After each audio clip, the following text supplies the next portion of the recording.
sommaire de cette édition, 8 cadres du Parti démocratique de Côte d'Ivoire, dont 7 ministres favorables au parti unifié, ont été radiés du secrétariat exécutif du PDCI. Lutte anti-djihadiste au Sahel. Après le Niger, la ministre française des Armées, Florence Parly, s'est rendue ce vendredi au Burkina Faso, où elle a été reçue par le président Roch Marc Christian Kaboré. Et puis la branche kenyane d'Amnesty International a dénoncé ce vendredi la condamnation à mort d'une jeune femme pour le meurtre en 2015 de son petit ami.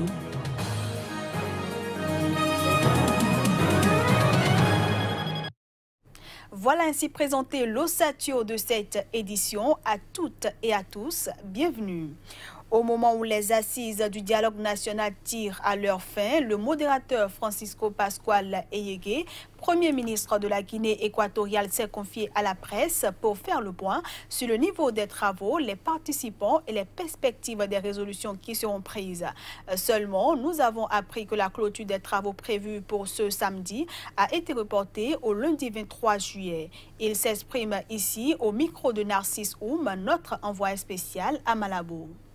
Le gouvernement a convoqué ce dialogue parce qu'on a observé une petite malaise dans certains membres de l'opposition. Il fallait que tout le monde s'unisse parce que comme vous-même vous dites en français, pour que l'eau ne s'écoule pas, il faut que les mains s'unissent. Pour que la situation ne se détériore pas, il faut que tout le monde s'assoie sur la table de dialogue.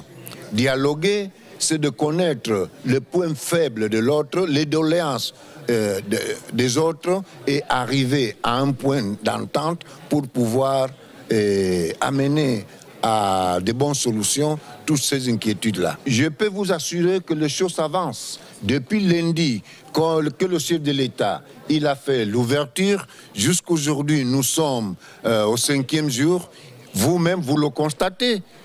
Vous n'avez pas observé aucune anomalie dans la salle. Le débat se fait dans la cordialité, dans le respect mutuel, mais c'est normal que les opposants peuvent employer un ton un peu délicat, mais vous savez, la parole, tout le monde ne maîtrise pas la parole de la même façon. Raison pour laquelle je peux vous assurer que le dialogue, ça continue, ça se déroule bien, normalement, avec toute la paix, comme vous-même vous pouvez constater. Si le gouvernement avait organisé le dialogue pour lui-même, sans la participation des partis politiques, ou le gouvernement avait choisi certains partis politiques, on disait, bon, pourquoi? Mais le gouvernement a invité à tout le monde. Même le gouvernement a payé des billets d'avion. Le gouvernement paye le logement pour ceux qui sont ici aujourd'hui, qui n'ont pas des logements. Le gouvernement les a invités. Le gouvernement, il paye leur restauration. On a une salle à manger, petit déjeuner, manger, tout compris. Même, il y a des indemnités journalières pour tous les participants. Le président de l'Assemblée nationale de Côte d'Ivoire, Guillaume Soro, a déclaré dans un entretien qu'il allait réfléchir à se présenter à la prochaine élection. Une sortie qui était attendue tant la présidentielle programmée en 2020 agite la classe politique ivoirienne. Je pense que je vais y réfléchir, mais je n'imagine pas engager cette réflexion sans en parler d'abord et principalement avec le président Alassane Ouattara et ensuite avec Henri Konan Bédié, a répondu Guillaume Soro au journaliste qui lui demande s'il sera candidat dans cet entretien de 18 minutes transmis vendredi et qui doit être diffusé dimanche. On prête depuis longtemps des ambitions présidentielles à Guillaume Soro, mais il ne les avait jamais confirmées jusqu'à présent. Ex-chef de la rébellion qui a contrôlé la moitié nord de la Côte d'Ivoire pendant la décennie de crise politico-militaire des années 2000, ancien Premier ministre, Guillaume Soro est un des vice-présidents du Rassemblement des Républicains, RDR, la formation du président Ouattara. Ce dernier, âgé de 76 ans, a évoqué lundi dernier sa succession au terme de son deuxième mandat en 2020 lors d'un discours pour la création du nouveau parti unifié du Rassemblement des Oufouettistes pour la démocratie et la paix, RHDP. Il a aussi invité Henri Konan Bédié, le président octogénaire du Parti démocratique de Côte d'Ivoire PDCI, jusqu'ici son allié, à transférer le pouvoir à une nouvelle génération.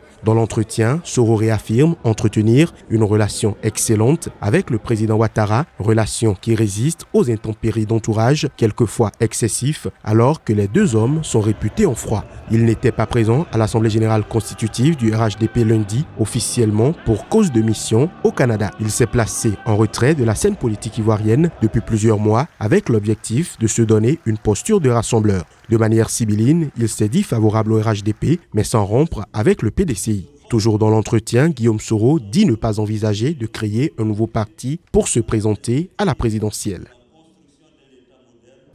On reste en Côte d'Ivoire où le Parti démocratique de Côte d'Ivoire PDCI a radié 8 cadres de son secrétariat exécutif. Parmi eux, 7 ministres favorables au parti unifié lancé par le président ivoirien Alassane Ouattara. Le PDCI a remanié jeudi soir son secrétariat exécutif, le faisant passer de 30 à 24 membres. Parmi les limogés figure notamment le ministre des Ressources animales et halieutiques, Kobena Kwasi Adjoumani, qui avait lancé début juillet au sein du PDCI un mouvement dissident, ainsi que les ministres Thierry Tano, du pétrole et énergie, et Alain Richard Donwahi, des eaux et forêts, entre autres.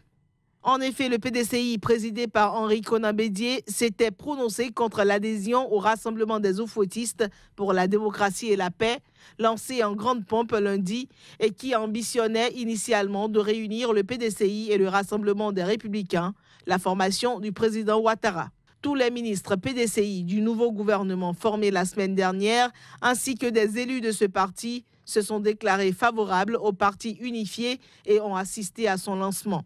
Une désobéissance aux consignes expresses de Bédié, réitérée juste avant le lancement du RHDP. Alors que tous les médias ivoiriens estimaient vendredi qu'il s'agissait d'une sanction, une source proche de la présidence du PDCI a déclaré que ce n'en était pas une. Les instances dirigeantes du PDCI ont en effet refusé de fondre leur parti dans le RHDP tant que le RDR ne s'engagera pas à soutenir un candidat unique issu du PDCI en 2020. Mais le RDR rechigne et Alassane Ouattara laisse même planer depuis quelques mois l'idée qu'il pourrait se représenter pour un 3e mandat. À 9 jours de l'élection présidentielle au Mali, des soupçons de fraude sont dénoncés par le camp du principal rival au président sortant. Ils remettent en cause des anomalies au niveau du fichier électoral et annoncent la présence de plus de 1000 bureaux de vote fictifs. Si rien n'est fait dans les heures à venir, ils ne prendront pas part au scrutin selon le directeur de campagne de Soumaïla Cissé. Écoutons Tiemble Dramé, directeur de campagne du candidat Soumaïla Cissé, au micro d'Alima Bentouré. Dans le fichier mis en ligne, ils indiquent un nombre d'électeurs pour un centre de vote en particulier. Vérification faite, très concrètement. Je prends un exemple dans Songo, au nord du Mali, entre Gao et le Niger. Dans un centre de vote dans Songo, il y a indiqué dans le fichier mis en ligne, donc officiel, parce que le fichier audité, jusqu'à la date du 4 juillet, le fichier audité n'a jamais été mis en ligne. En Songo, donc, vous avez un centre de vote où il y a 1803 électeurs. Vérification faite, la réalité c'est 1499. Il y a donc 308 électeurs qui se sont ajoutés quasiment par magie ou prestidigitation. Vous avez 1 millier de cas de ce genre dans le fichier officiel mis en ligne. 1 millier de cas de ce genre. Vous avez également des bureaux de vote additionnels. Vous avez une circonscription administrative qui a officiellement 303 bureaux de vote, 308 bureaux de vote. Et là, quand nos experts, nos informaticiens ont vérifié, y compris par un comptage manuel, ils trouvent 323 bureaux de vote. Et les bureaux additionnels approchent le millier. Il en ressort un potentiel de fraude que l'on peut estimer à 1 241 000 574 électeurs. Au regard de ces constats, le directeur de campagne du candidat Soumaïla Cissé prend à témoin l'opinion publique nationale et internationale avant le premier tour du scrutin. Pour nous, la responsabilité du gouvernement est entièrement et gravement engagée dans ce qui s'apparente à une vaste tentative de fraude tendant à prendre en otage le vote du peuple malien. Ce journal se poursuit. En visite au Burkina Faso, la ministre française des Armées, Florence Parly, a été reçue par le président Roch Marc Christian Kaboré à Ouagadougou. Après sa visite au Niger, la ministre française des Armées s'est rendue ce vendredi au Burkina Faso dans le cadre de la lutte contre les groupes djihadistes qui sévissent au Sahel. Selon un communiqué de presse du ministère des Armées, Florence Parly s'est entretenue avec le président burkinabé Roch Marc Christian Kaboré pour lui renouveler le soutien de la France à la force conjointe du G5 Sahel ainsi qu'aux forces armées burkinabées. De planification et nous nous sommes mis d'accord avec le président pour poursuivre la coordination et l'approfondissement des opérations qui sont menées d'une part par les forces armées burkinabées, d'autre part par la force conjointe du G5 Sahel et puis éventuellement d'autres forces alliées qui peuvent venir en appui. L'objectif, il y a un bataillon burkinabé qui est intégré dans la force conjointe et donc c'est ce travail qu'il nous faut absolument poursuivre. Mais j'ai tout à fait bon espoir puisque nous avons une coopération tout à fait excellente au sein de la force conjointe et puis avec les forces qui sont en appui. Il s'agit du 7e déplacement de Florence Parly dans la région où agit l'opération Barkhane, rappelle le ministère français des Armées qui souligne que ce déplacement lui permettra de faire un point de situation sur les opérations de lutte contre le terrorisme menées par les forces françaises au Sahel. Je le disais en titre, la branche kenyane d'Amnesty International a dénoncé ce vendredi la condamnation à mort d'une jeune femme dans un pays où aucune exécution n'a été pratiquée depuis 30 ans. Ruth Kamandé a été reconnue coupable du meurtre en 2015 de son petit ami.